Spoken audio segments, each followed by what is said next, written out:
Boa tarde a todos. Vamos então dar abertura de secção plenária.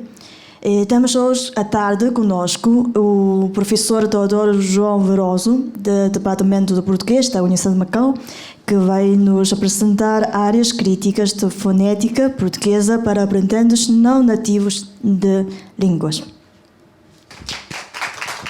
Boa tarde. Eu posso tirar a máscara enquanto falo? Sim? Sim, com certeza. Bom, antes de mais, boa tarde. Queria cumprimentar os presentes. Queria dar 2 ou 3 pequenas notas. Primeiro, agradecer este convite. Eu lembro que a primeira vez que vim a Macau foi precisamente para participar no encontro de pontos de redes de ensino de PLE na Ásia na edição de 2018, nesta mesma sala. Portanto, e vejo como algo com muito significado até pessoal para mim voltar para o mesmo evento e agora noutras circunstâncias. E o tema que eu trago hoje, acredito que seja o tema menos interessante e menos fascinante para professores de português como língua estrangeira, mas eu tentarei identificar algumas questões particulares e sugerir algumas pistas de intervenção em questões que têm a ver com a pronúncia. Pronto, usando aqui um termo muito pouco técnico, com a pronúncia do português. Eu sou linguista e dentro da linguística a minha área de trabalho é a fonologia, mais do que a fonética até, e por isso, como costumo dizer que só sei falar daquilo de que sei e aquilo de que sei é a fonologia, é um pouco este assunto que me traz aqui. Devo dizer também, e até porque alguns dos materiais que eu vou apresentar hoje já foram apresentados noutras circunstâncias, em ações de formação de professores de português como língua estrangeira, eu serei certamente a pessoa menos qualificada da sala para falar das questões concretas do ensino e do treino da pronúncia. Portanto, eu sou um linguista teórico, se quisermos assim dizer, e é com base nessa minha formação de linguista que vou partilhar convosco algumas informações, algumas preocupações e também alguns resultados da minha experiência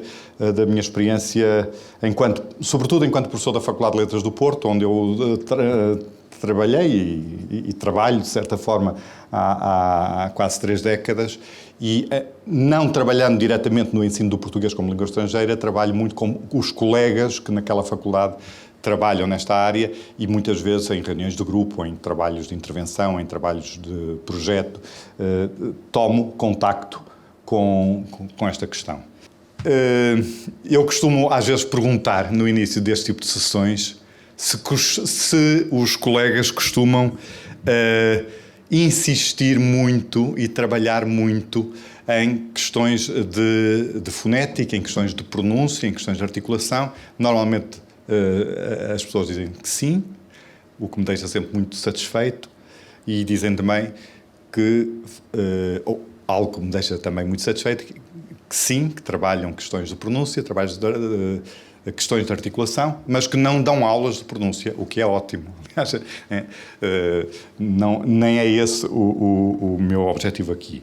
Eu preparei aqui algumas imagens. As iniciais são sobretudo teóricas, para contextualizar um pouco estas questões. Provavelmente são as menos interessantes, mas eu gostaria de dedicar alguma atenção.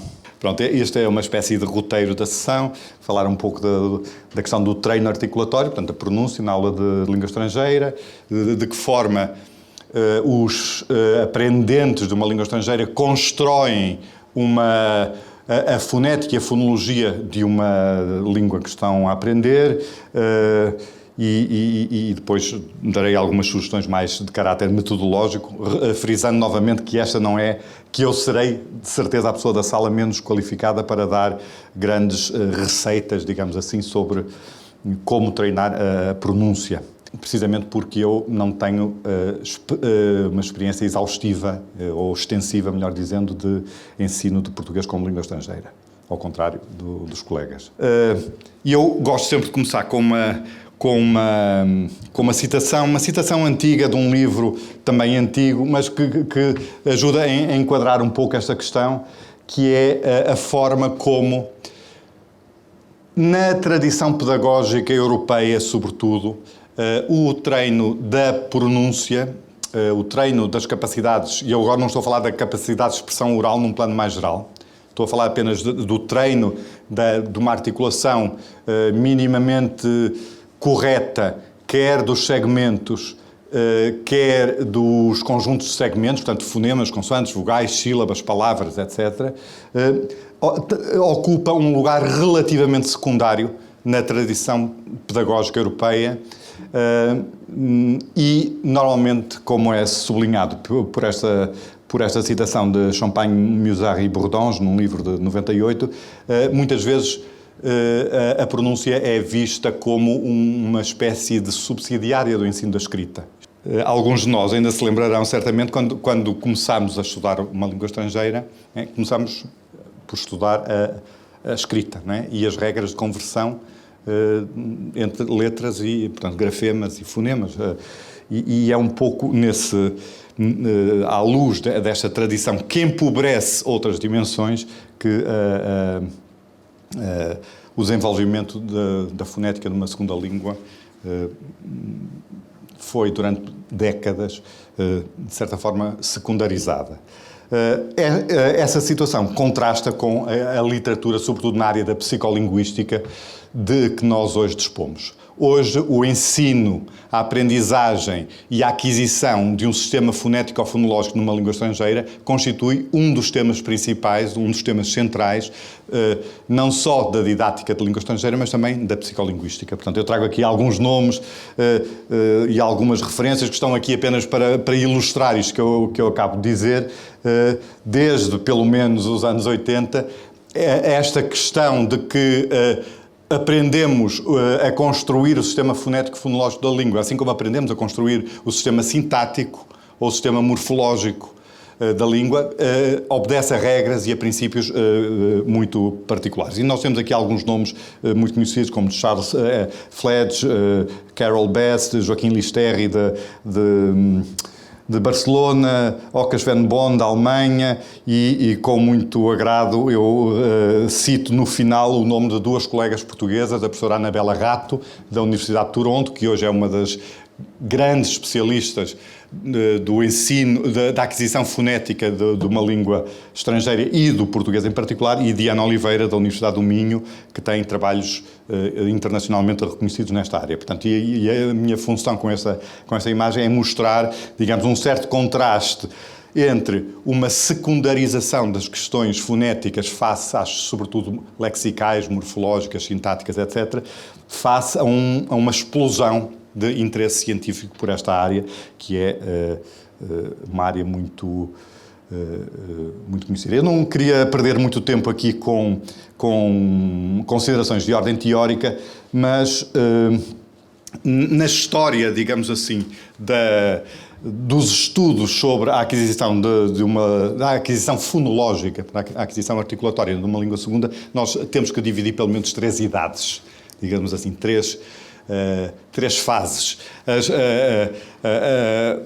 cujo ponto de referência é a chamada hipótese interlíngua, que é uma hipótese fortemente marcada pelas teorias generativistas clássicas dos anos 60. Portanto, as hipóteses mais antigas são as chamadas hipóteses pré-interlíngua, cujo nome principal é Charles Ladow, que era um psicolinguista americano, que concebia o aprendente de uma língua como um comparador de erros. Isto é, quando eu estou a aprender japonês, e estou falando nativo do chinês ou do português, por exemplo, o que estou a fazer sistematicamente é comparar o sistema fonológico da minha língua com o sistema fonológico da língua que está a ser aprendida. E o sucesso e insucesso da aprendizagem fonética e fonológica à luz desta teoria, que é uma teoria que hoje está desacreditada, não é? Uma teoria que não tem aceitação, já não é explorada, é de que aquilo que é comum às duas línguas é fácil de aprender, aquilo que é não comum às duas línguas é difícil de aprender. A esta hipótese seguiram-se outras, eu estou a saltar por causa do tempo, e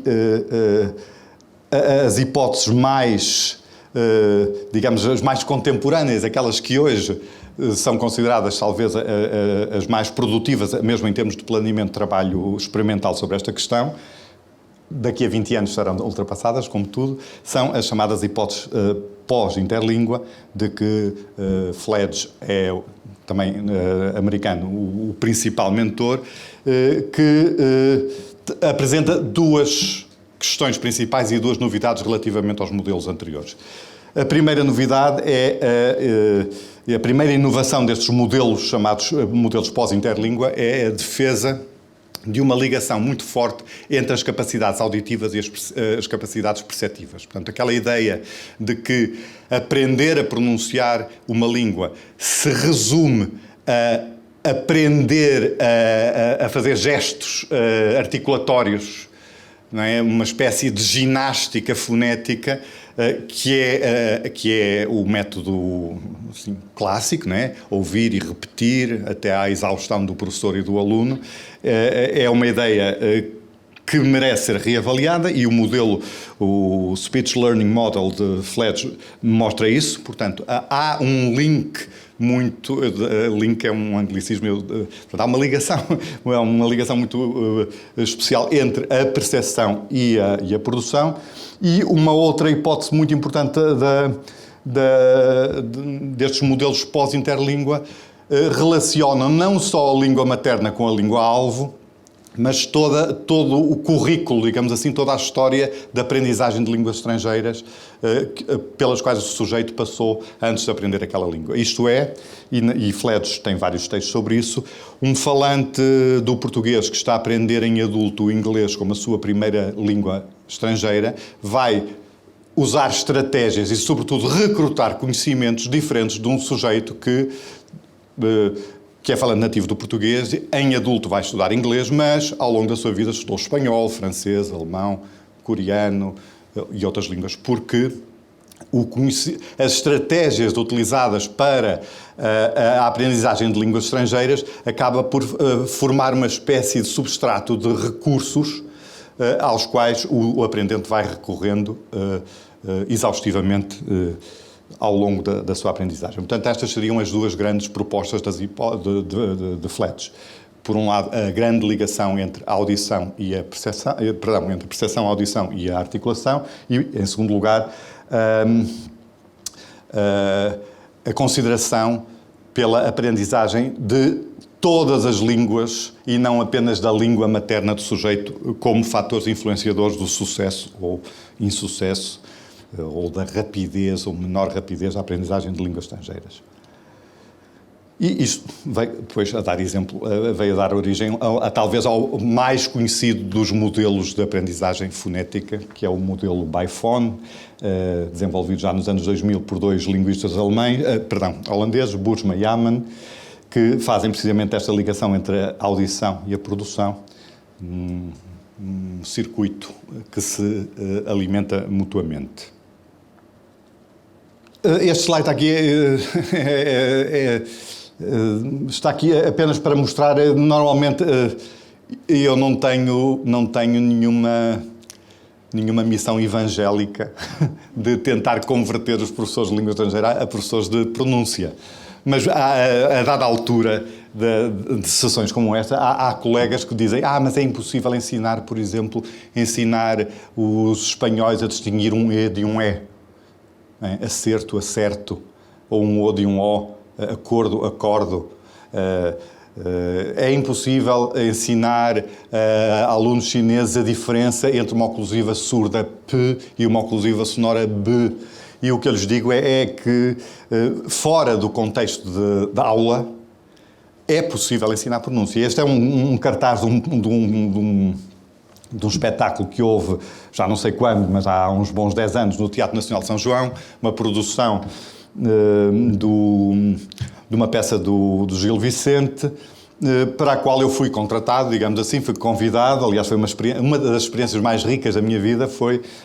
Durante uns anos eu fui consultor linguístico do Teatro Nacional de São João, no Porto, e uma das funções que eu tinha era fixar a norma fonética dos textos, né, por várias razões, por razões estéticas, por um lado, mas também por razões de fidelidade histórica ao texto. O português do século XV não é o português do século XXI. Os atores de teatro, que não são linguistas, não são foneticistas, não são estudantes de língua, foram submetidos a um trabalho de treino fonético que resultou sempre muito bem. Devo dizer que é... E eu trago normalmente esses exemplos para mostrar se nós podemos fazer isto, por exemplo, com locutores de televisão, com operadores de call centers, com atores de teatro, com cantores líricos, cantores de ópera, né, que passam muitas vezes em muitos países por trabalhos de treino fonético. É possível fazê-lo também com os nossos alunos e com alunos à partida mais vocacionados para questões linguísticas. Bom, essas são, provavelmente... Eu dei a esta apresentação um título chamado Áreas Críticas da Fonética e Fonologia do Português para Estudantes de Português. Apropriei-me aqui de um título de um livro de que gosto muito e que certamente todos conhecem, que são As Áreas Críticas da Língua Portuguesa. É um livro de 93, para aí, de dois linguistas da Universidade de Lisboa, João Pérez e Telmo Moia. É um livro sobre variação sintático-semântica, né? É um livro que eu gosto muito, aliás, acho que é um livro obrigatório. E eu aproprio-me do título desse livro para esta apresentação, mas o meu entendimento da área crítica não é o mesmo da área crítica de Pérez e Moia para a sintaxe semântica. Portanto, as áreas críticas que eu identifico são as áreas que normalmente levantam maiores problemas à aprendizagem do português por estudantes que não são nativos do português. Como é que estas áreas críticas foram escolhidas? Bom, pelo trabalho que eu referi no início, de proximidade que eu costumo fazer, que eu fiz durante muitos anos na Faculdade de Letras do Porto, com os professores e estudantes de português de língua estrangeira, e também com base numa disciplina linguística na qual eu trabalho, que é chamada tipologia fonológica, que nos permite medir com objetividade alguns graus de dificuldade que certos sons têm relativamente e comparativamente com outros. E estas seriam, em princípio, as áreas da fonética do português, da pronúncia do português, que normalmente levantam mais problemas aos estudantes estrangeiros. Primeiro, a existência de 4 graus de abertura vocálica, né? Nós, em português, distinguimos duas vogais altas, I e U, e uma vogal baixa, A, que existem em todas as línguas do mundo. Isto não levanta qualquer problema, em princípio, mas fazemos uma distinção que é muito rara nas línguas do mundo, que é a distinção entre E e O e O. Portanto, em vez de 3 graus de abertura, como em espanhol e italiano, dispomos de 4 graus, e isso é uma dificuldade. A existência das duas vogais centrais não baixas, portanto, da vogal A e da vogal E, que são vogais raríssimas nas línguas do mundo, são aquilo que nós chamamos em tipologia vogais altamente marcadas. A existência de 4 consoantes palatais, portanto o nhe, o lhe, o xe e o ge. A área palatal, o autossegmento palatal é um autossegmento também relativamente raro nas línguas do mundo. A existência de 2 vibrantes. O fenómeno de redução átona, portanto, que é típico do português europeu. O A de faca que passa a em facada, o O de porta que passa a U em porteiro, e isto não é acompanhado de uma mudança gráfica, e nós sabemos que muitos estudantes, nomeadamente aqueles que começam por estudar o português do Brasil, ou vêm de línguas românicas como espanhol ou italiano, normalmente deparam-se com alguma dificuldade neste caso, e acho que não vou falar dos restantes. Relativamente aos tais 4 graus de abertura, a distinção entre E, O e O, que muitas vezes, mesmo alguns professores dizem, eu lembro de uma vez estar a falar sobre isto, peço desculpa só deste pequeno parênteses, já não sei exatamente onde, mas provavelmente na própria Faculdade de Letras do Porto, e uma professora de português na República Checa, creio que era checa mesmo, disse, mas isto é um preciosismo. Ensinar isto a um aluno checo, a distinguir sede, né? Sede, vontade de beber, e sede, o edifício principal de uma empresa, ou cesta e cesta, ou pé, ou forma, cor, né? Cor azul, cor, saber de cor. Isto é um preciosismo. É certo que pode ser um preciosismo, mas tudo depende do grau de proficiência que nós queiramos que os nossos alunos atinjam. E a resposta que eu dei, se calhar até um bocadinho mal disposta naquele dia, foi: bom, se nós quisermos que os nossos alunos cheguem ali a uma estação de comboios e comprem um bilhete para ir para qualquer lado, nem é preciso falar português, o gesto é tudo, não é? Mas se quisermos que os alunos tenham alguma proficiência quase nativa, este é um aspecto que nós não podemos ignorar, e não podemos ignorar até pelo que nós vemos a seguir. Há imensas palavras, imensos radicais em português, que mudam de significado, ou melhor, mudam de categoria gramatical, e mudando de categoria gramatical acabam por mudar ligeiramente de significado, consoante tenham uma vogal mais fechada ou mais aberta. São os exemplos que eu trago aqui, não é? Acerto, governo, sossego, aperto e erro, como nomes, são pronunciados com um E. Como verbos, são pronunciados com E. Eu digo o acerto, mas eu acerto. O governo, mas eu governo. O sossego, mas eu sossego. O mesmo com o O. Consolo, consolo. Conforto, conforto. Jogo, jogo. Almoço, almoço. Choro, choro. Estas alternâncias morfológicas são fundamentais em português, não é? Um falante que confunda os graus de abertura ali está a criar num ouvinte algum despiste perceptivo, porque pode estar a conduzir o seu ouvinte, pode estar a dar uma pista gramatical incorreta, não é? Porque a distinção nome-verbo, numa grande, são alguns exemplos escolhidos ao acaso, são centenas, os linguistas computacionais já fizeram a conta, são quase 1 milhar de pares de palavras deste tipo, baseiam-se nesta pequena diferença, que é a diferença entre, estamos a falar em termos de abertura de maxilar de 1 milímetro. É 1 milímetro, isto é um gesto altamente preciso, não é? Que deve ser treinado. Bom, além de que, depois sabemos, não é? O O e o O, em alguns casos, contribuem para a distinção de género e número, não é? Avô, avó, novo, sogro, povo, versus nova, novas, novos, novas, sogra, sogras, sogras. Portanto, esta diferença é uma diferença que é gramaticalmente relevante. Não é uma diferença... Pode ser um preciosismo, como dizia a colega checa há uns anos atrás. Tudo é um preciosismo. Aprender uma língua estrangeira é um preciosismo. Estarmos aqui hoje à tarde a falar destas coisas é um preciosismo, mas é um preciosismo justificado, não é? Creio eu. Eu sou suspeito porque sou de fonética. Pronto. Bom, eu vou passar, se calhar, por causa do tempo, às outras questões mais fonéticas e mais fonológicas para tentar responder a uma pergunta que me fazem sempre: mas como é que isto se treina? Como é que se treina esta... Quer dizer, o professor tem que passar uma tarde inteira a dizer: ouve o que eu estou a dizer, o erro, eu erro, e o aluno diz: o erro, eu erro, e depois os dois zangam-se e perdem a paciência, e o aluno desiste das aulas de português, e diz: isto já me tinham dito que o português era uma língua diabólica, mas porquê é que eu vim estudar português? Há formas de o fazer, e quem faz estas reeducações de uma forma muito produtiva e muito cientificamente validada são os terapeutas de fala. Os terapeutas de fala, que trabalham muito com questões de discriminação auditiva e articulatória, costumam usar um teste fundamental, e nós fazemos isto na Faculdade de Letras do Porto. Estas imagens são tiradas de trabalho de laboratório que eu costumo fazer, não é? Normalmente os colegas do PLE, quando estão completamente desesperados, mandam os alunos ao laboratório de fonética, onde eu os recebo, e normalmente numa tarde nós resolvemos este tipo de questões. Ora bem, lembram-se de eu ter falado do Fledge há pouco, das hipóteses pós-interlíngua, da ligação entre a discriminação e a produção.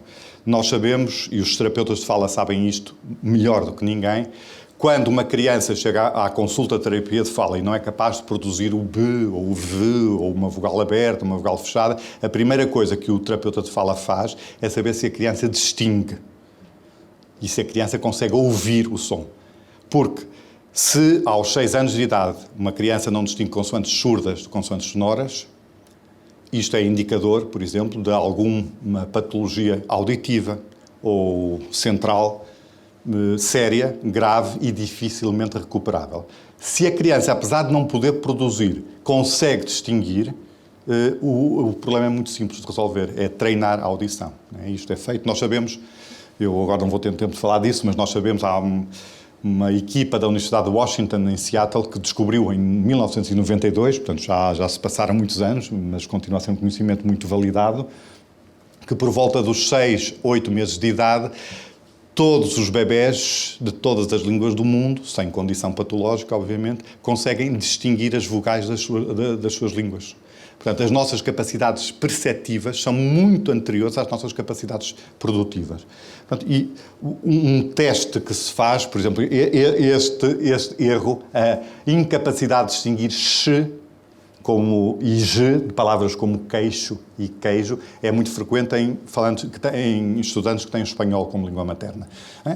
Em espanhol esta distinção não existe e as imagens não são as melhores, eu peço desculpa, mas eram as que eu tinha da minha bateria de testes.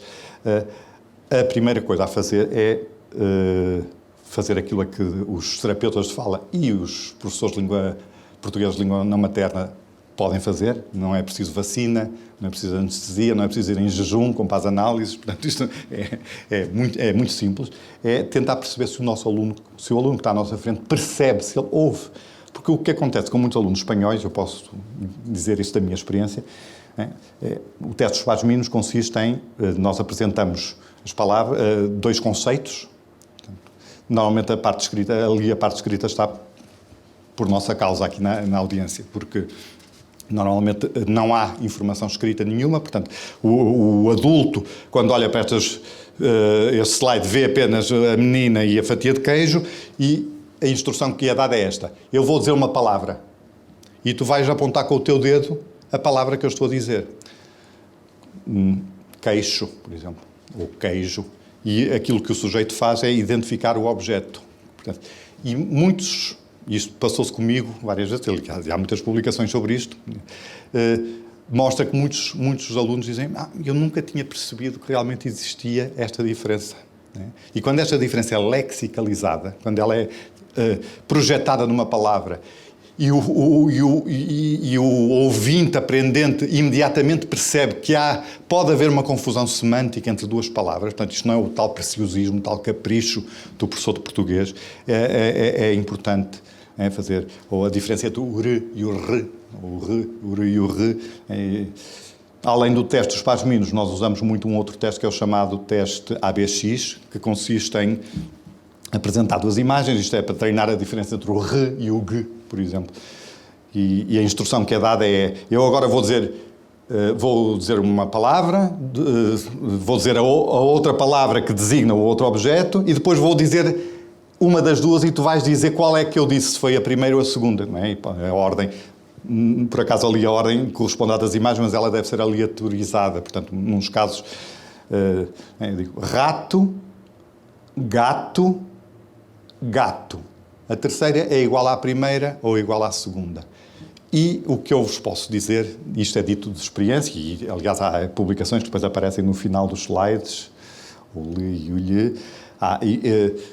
Normalmente com uma sessão de treino auditivo é suficiente para consciencializar os aprendentes da necessidade de primeiro ouvir. Eu lembro de uma vez, precisamente com um dos autores do dito estudo da Universidade de Washington em Seattle, que dizia que os bebés, por volta dos 8 meses de idade, já têm o seu espaço perceptivo construído. Ele terminou uma apresentação dizendo: educate your ears before you educate your tongue. Não é? Portanto, primeiro há que... e o meu segredo não é segredo nenhum, porque isto não é meu, nem é secreto, mas o meu conselho, a minha indicação é sempre esta: quando estamos a trabalhar com questões articulatórias, não esquecer uma coisa fundamental, é que a audição e a percepção presidem à audição. Aliás, há uma experiência em fonética, penso que não tenho aqui nenhuma imagem, mas há uma experiência em fonética que é muito famosa, que consiste em colocar uma pessoa num laboratório de fonética com um par de auscultadores ligados a um microfone e ir aumentando o intervalo. Quando eu estou neste momento a falar e estou a ouvir a minha própria voz. E há uma forma experimental de aumentar o intervalo.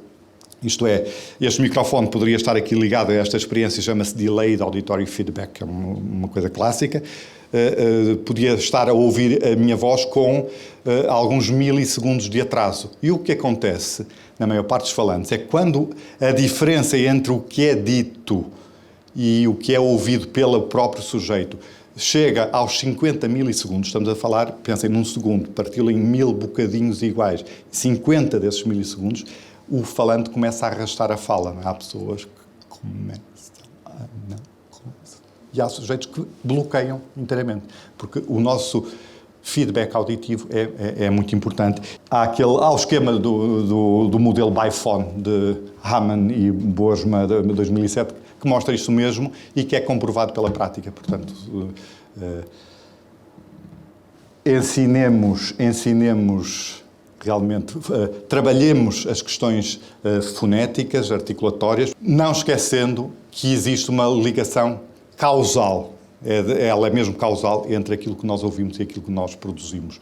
E, portanto, o trabalho de intervenção junto dos nossos alunos deve ser antecedido sempre de um trabalho de treino auditivo. Portanto, e peço desculpa de ter atrapalhado muito a minha exposição, mas em resumo, e terei todo o gosto depois em conversar com quem estiver interessado. E muito obrigado pela atenção.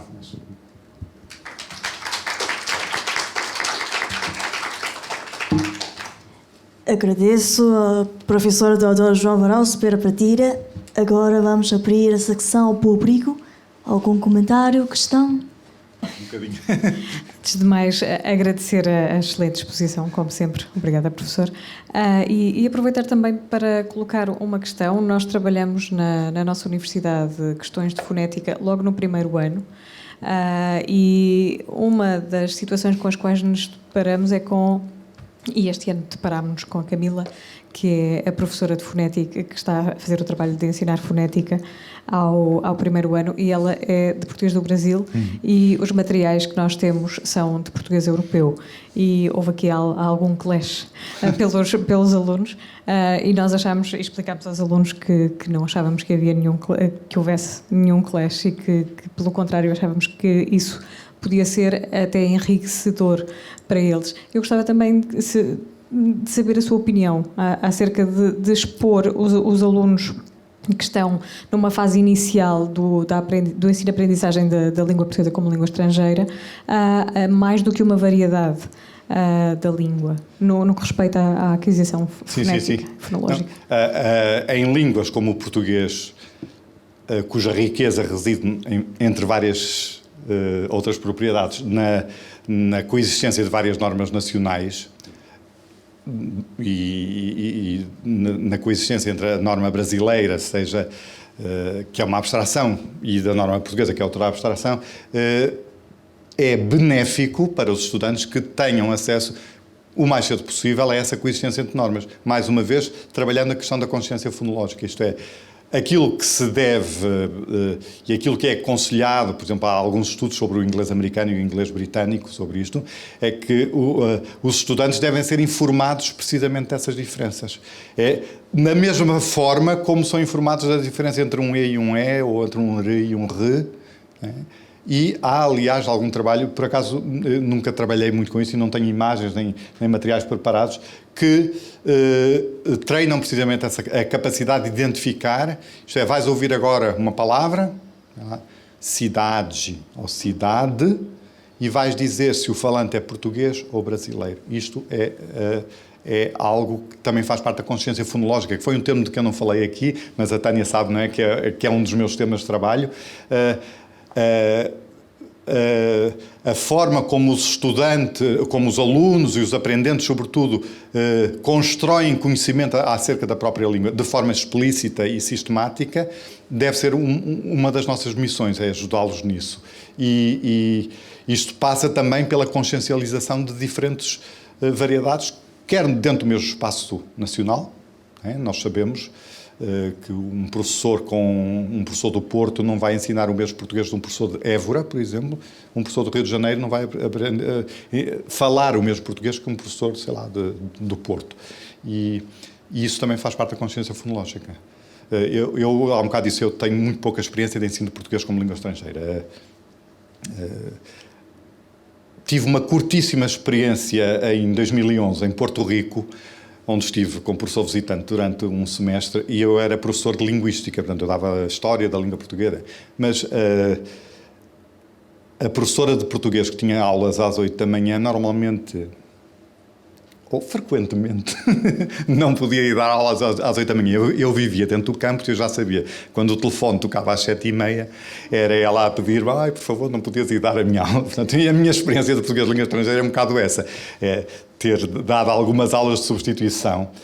E é curioso. Bom, e os professores de Porto Rico, na altura, tirando essa colega, eram todos brasileiros. Eu acho que o primeiro português em carne e osso que eles viram foi a minha pessoa, porque havia uma estátua do Infantão Henrique lá na praça, mas portugueses não conheciam. E eu lembro-me que ao fim de 2 ou 3 semanas houve uma aluna que veio falar comigo em nome da turma, dizer, nós estamos a gostar muito das suas aulas, mas não percebemos bem o que diz, porque tinham sido ensinados sobretudo por professores brasileiros, dá para falar mais devagar e tal. No fim do semestre nós fizemos um inquérito aos alunos. Uma das disciplinas que eu ensinava tinha um nome muito curioso, era fonética e dicção da língua portuguesa. E a fonética e dicção que eu ensinava era a do português europeu, porque é a minha, é aquela que eu sei ensinar. E no fim fizemos um concurso de poesia, parecia o concurso de eloquência 2 de manhã, um concurso de poesia, as pessoas foram ler poemas. E no fim, todos os alunos disseram que para eles era uma mais-valia, mesmo do ponto de vista profissional, conhecerem as 2 normas.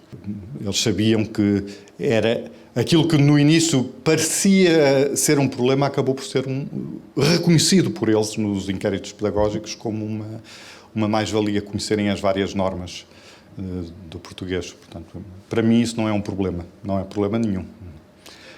Acho que deve ser acompanhado de explicitação. Pronto, então agradeço outra vez a sua partilha. Obrigado. E eu agradeço a paciência.